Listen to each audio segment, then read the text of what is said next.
If you're a fan of the monster catcher genre, chances are you've heard of Temtem within the last 2 years. Now if you haven't, then man do we have a game to talk about today. What's up everyone, it's Livid here, and welcome back to Legacy Gaming. Today we're diving back into the vibrant world of Temtem for its official 1.0 release, to answer the question, is Temtem truly worth your time?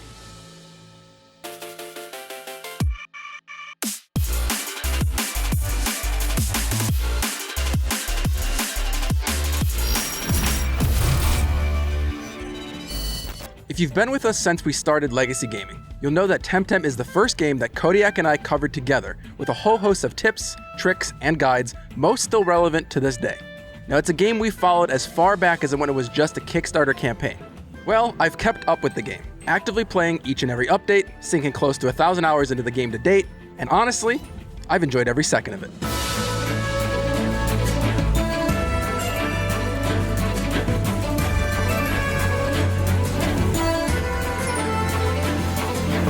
Temtem, at its core, is a massively multiplayer, online, monster collection adventure directly inspired by Pokemon.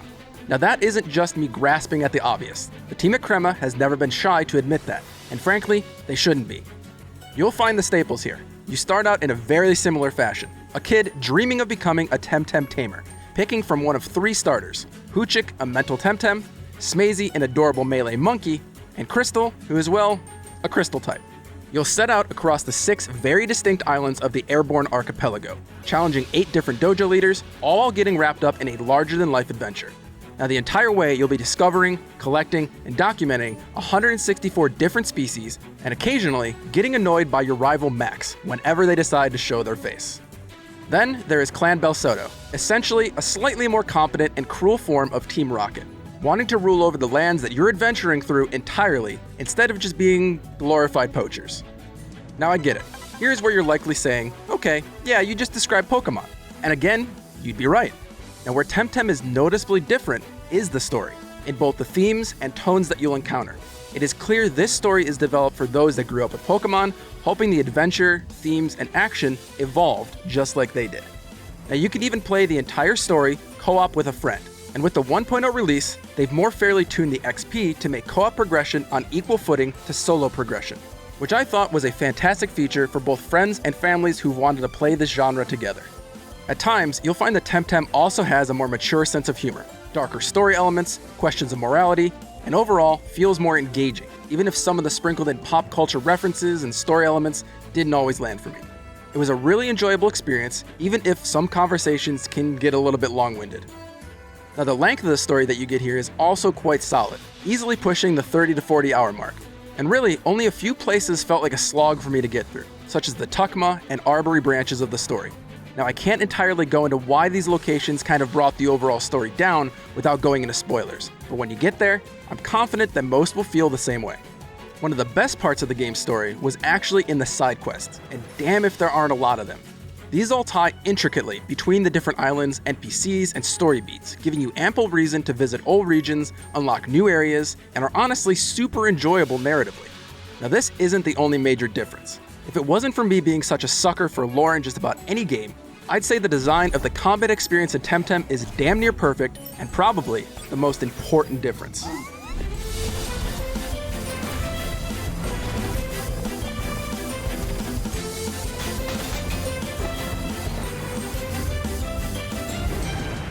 All battles are conducted in a doubles format. There are no single one-on-one encounters in the entire game, even in PvP. Not only does this benefit the whole co-op option within the game, but across the board, it makes battles much more difficult. The simplest way that I can describe it is this felt more like playing chess, whereas other monster catcher games just felt like a game of rock, paper, scissors. Now in order to better explain this, I'll break down the different systems playing into the overall combat loop, all the while showcasing just how beautiful the attack animations are in this game. First up is the stamina system. Now here, no moves have use limits in battles through something like power points. Instead, all moves, depending on their utility and power level, have a fixed stamina cost, and each Temtem has a unique amount of stamina available to it via training. The catch is, just because a move might require more stamina than you have available at the time, doesn't mean that you can't use it. Instead, whatever your stamina bar doesn't cover in cost will be taken away from your health pool instead. Additionally, depleting your stamina bar will also render you overexerted for one turn and require you to rest. Now by default, every Temtem regenerates a mild amount of stamina at the end of each turn, so opting to rest and do nothing is also on the table. Additionally, every move is part of an overall hold and priority system. Some moves can be used each turn consistently, while others require your Temtem to have been on the field for a set number of turns before that move becomes available to use. Now upon using it, you'll be required to wait that same number of turns before it can be used again. The priority system, on the other hand, factors in your Temtem's speed and gives each move a distinct multiplier that dictates if your move will outspeed an opponent's. These two systems together help to really balance a move's strength and team utility, and adds another knowledge layer to battling, leading to some really clutch moments. Lastly is the synergy system, which further stresses the importance for the game being focused on double battles. Now certain moves perform better, such as doing more damage or applying additional status effects if they have another friendly Temtem on the field of the required type. Now this ends up leading to really intricately built team compositions, and ways to read your opponent's actions as they try to set up for distinct combos. Now amazingly, this doesn't just apply to PvP, but to dojo matches, raid lairs, and more, all adding to the difficulty that this game brings to the table. Now I'm sure you're wondering, will you be able to steamroll some stuff once you're at higher levels? Of course, but the journey to the endgame is infinitely better because of these systems, and that's one of the hallmarks of a great game. Now I think it's also important that we acknowledge the insane level of polish that this game brings to the table, not just in functionality and complete systems, but artistically as well. Now I get it, this art style frankly might not be your cup of tea, and that's fine, but if you've spent any amount of time with us here on the channel, you know visuals are probably what we rate the game on the least. For me, however, I think the art style is perfect for this sort of game, and the team hit it out of the park here. Each island feels so uniquely different. Whether you're surfing the aquamarine waters of Dennis, trekking through the arid deserts of Kisiwa, grasping for air in the toxic, crystalline landscape of Takuma, or checking out the futuristic Japanese-inspired cities of Sipanku, you'll find each location uniquely designed and each with their own gimmicks. And that's just highlighting a few of the zones. Each zone within each island also has its own unique score that fits in perfectly with the overall aesthetic, helping to really sell the cultural references the developers tried to inject into the game. Self-expression also plays a huge factor in Temtem. Considering this is an MMO, you'll be happy to know that there are hundreds of cosmetics to collect to make your character uniquely you. I personally just have barely spent any time chasing that aspect of the game, but it is there. I will also say, as someone who personally dislikes how, I don't know, ridiculous the Pokemon designs have just gotten over the generations, that the designs in Temtem, while not all home runs, are overall really fantastic. You've got the adorable factor covered with the likes of Platypet and Bun, your fierce and cool factor covered with Temtem like Garunder and Gialis, and even the derpy, only a face a mother could truly love ones, like Grumper and Guldir. In total, there are 165 total Temtem in the 1.0 launch, and I'll say it's a roster that hits my enjoyment levels equal to that of the original Red, Blue, and even Gold and Silver series of Pokemon. So for me, that's a home run achievement. Now with all these cool creatures to collect and get acquainted with, you'll likely want to know about the breeding and trading aspect within Temtem, because let's be real, it's a critical thing to get right in a monster catcher game, especially one that focuses on being an MMO. Now right off the bat, you'll be happy to know it's a worthwhile investment for achieving perfect statted Temtem, crucial for dojo rematches, private tournaments, and club wars. You even stand to make a sizable amount of Pansuns, the currency in Temtem, by selling eggs and perfect breeds, made incredibly easy through a fully functional and fleshed out auction house system. Now in terms of breeding, as a really brief overview, because this does get quite complicated, you'll look for Temtem in the wild with single or sometimes multiple perfect stats. The females will provide the desired end species, while the males provide the ability to bring in unique movesets to a different species, and simply need to have a matching type. You'll be able to pass down unique moves, passive traits, and stats, all made easier through DNA strands, to help guarantee certain things get transferred how they need to in the breeding chain. In the end, with just a bit of RNG sometimes, you'll end up with your perfect, competitively viable Temtem. The game even features its own form of Ditto, aptly named Mimit here, that helps to simplify the process even further and scratch that itch for players who enjoy this gameplay loop. If you don't, like I said, just buy what you want off the auction house. It's a win-win for everyone. Now's about the time when you're likely curious as to what Temtem offers in the form of long-term content, as this is an MMO after all. In terms of daily and weekly content, there's actually quite a lot, and thankfully, it's all quite rewarding. First up, you have access to postal delivery missions to make a bit of extra money and a few randomized items from a set loot table. Even though you have to journey all over the world to make these deliveries, Things like the transmat system that allows you to fast travel to a whole host of set locations quickly for a small price, and mounts that allow you to move quickly and ignore all encounters along the way make this a painless process. As you're exploring and making these deliveries, there's also a neat little sticker collecting activity that will require you to interact with others in the world to fully complete your collection, through equal trades, rewarding you with powerful new gear, and even a special mount. There's also the fishing contest at the Nuru Lodge, which has you trying to catch a very specific patterned koish each week for items and money. Now that's one of the other cool things about some of the Temtem in this game. Species like koish are metamimetics, which means they have a whole host of dual typings, but elements of the design can also change, such as their color and even physical features. Free Tem also exists, which answers a question quite a few of us had as kids. Aren't we all just basically engaging in fantasy versions of illegal chicken fights with captured creatures? The answer is surprisingly, yes we are. But if you capture Temtem and release them, the hippies over at Free Tem will pay you each week for your releases. Lastly, dojo rematches. Now these are hard, but incredibly rewarding monetarily. The AI in these fights are souped up, and the entire enemy team will be set at the highest level member of your team, so you'll need to come prepared for these fights with a fully equalized level team.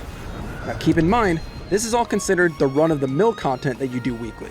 Now we get into the true endgame content. PvP right off the bat is a huge part of the endgame. You'll find the ranked competitive mode in this game is leagues better than anything else out there.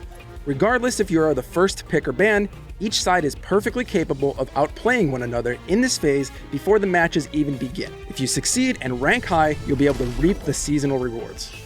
You'll also have access to your own personal house in Temtem, where you'll be able to acquire unique trophies and furniture to decorate your home how you see fit, and even hang out with friends in their houses. Then there are dojo wars. Now clubs, which are just guilds with a cuter name, can opt to fight to hold territory each week across the 6 major islands, with bracket-style tournaments happening on set days of the week, all culminating in a final battle.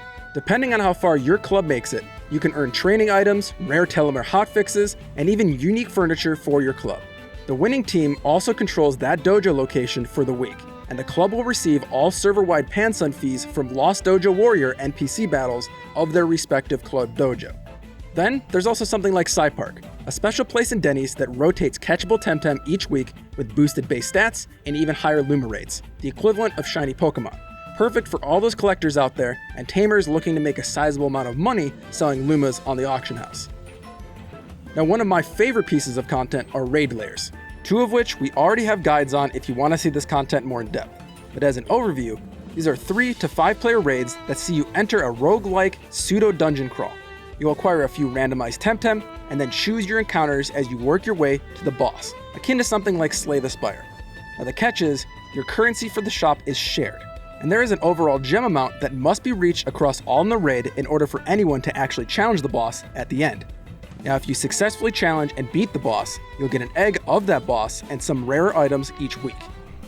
Last up, there are 6 additional endgame activities located on a 7th island called Tamer's Paradise that all got added in with the full 1.0 release. First up is the Arch-Tamer Sanctum, something similar to the Elite Four, where you'll need to defeat all 4 Tamers consecutively, all while using the same competitive team. Now your team will be healed between matches, but you won't be able to change out any Tems or their gear. The Draft Arena has you create a brand new 4-Tem squad from scratch and constantly adapt it. Each time you defeat a rival, you'll keep one of their Tems and replace one of yours, working your way through stronger and stronger opponents. The Grid Arena is similar to Draft, but with your own Tems. Each week, the arena features a list of banned Tems, and you'll need to fight through increasingly difficult rivals for juicy rewards. The Ever-Shifting Tower has you explore an ever-changing dungeon that is randomly generated each time you enter, starting with a starter Tem and getting new Tems and items as you progress, as you strive to reach the top. The Tem Safari is essentially a mode where wild Temtem constantly swarm you and the team that you build, not allowing you to flee and only allowing you to use a fixed amount of items, looking to see just how long you last. And finally, the Digilair, similar to raid layers, only it requires only 2 players. You choose a target species, and completing the lair will grant you an egg from that species. You'll be able to tweak difficulty modifiers, changing your prize egg's SV values, egg moves, and even Luma probabilities. To say this game has an abundance of content to sink your teeth into would be an understatement, and all of it is incredibly enjoyable, and something I think a lot of players will appreciate. Now I could probably go on for another 20 minutes talking about this game, but at the end of the day, you clicked on this video wondering if Temtem was worth your time. It has a ton of smart systems and engaging content that has all been polished to near levels of perfection. Sure, it occupies the same space as the giant that is Pokemon, but you know what? Temtem still manages to make itself stand out as being unique, and I for one think that is incredibly important. So if you haven't guessed by now, we think Temtem is absolutely worth your time. With the 1.0 release comes cross-play and cross-progression, something that will undoubtedly keep this community healthy long-term. And even if that doesn't pan out, there is so much here that you can do entirely solo and still have a fantastic experience. The developers even have a post-launch plan in place that features a free and premium battle pass with cosmetic-only items and official sponsored PvP tournaments to help keep players grinding away. If you did find this worth your time review helpful or enjoyable, do me a solid and hit that thumbs up and consider subscribing. There are still plenty of games coming out in 2022 and beyond, and if you're looking for a new take on some of the year's biggest titles or indies, we've got you covered. I also want to let you know that our 2022 Leave a Legacy charity event is set for Saturday, October 22nd. For the second year in a row, we've partnered with Connecticut Children's to help bring the joy of video games to kids at the hospital. Mark your calendars, set a reminder, and be sure to join us on Discord to stay up to date on everything regarding our upcoming charity event. The link, of course, is below. My name is Livid, and from everyone here at Legacy Gaming, thanks for watching, and play on.